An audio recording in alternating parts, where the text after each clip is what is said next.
हिंदी कहानी का विकास कब से मानना चाहिए? तो 1900 ईस्वी से।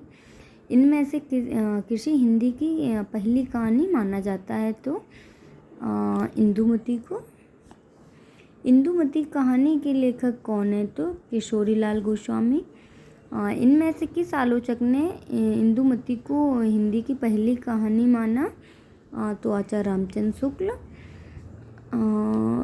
इनमें से किस आलोचक ने इंदुमती को पहली कहानी माना? तो रामचंद्र शुक्ल ने।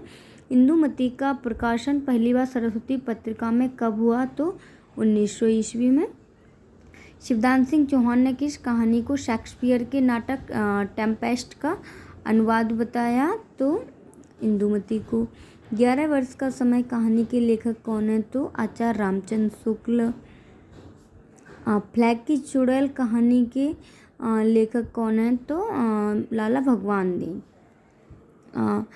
राधिका रमण सिंह की कहानी कानों में कंगना किस पत्रिका में प्रकाशित हुई थी? तो इंदू में। प्रसाद जी की कहानियाँ किस पत्रिका में छपती थी? इंदू में।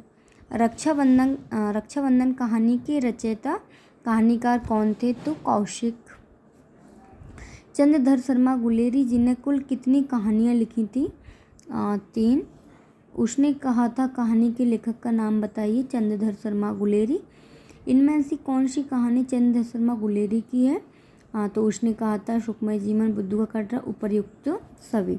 उसने कहा था कहानी का प्रकाशन वर्ष कब हुआ था? तो 1915 ईस्वी में।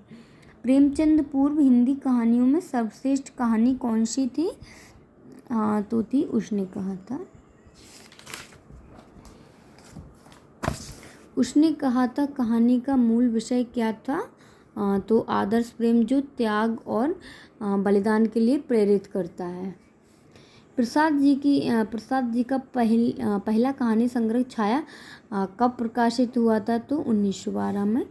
हिंदी का कौन सा कहानीकार नवाब रॉय के नाम से उर्दू में लिखता था? तो प्रेमचंद का कौन सा संग्रह अंग्रेज सरकार ने जब्त कर लिया था? तो सोजे वतन। So thank you all of you.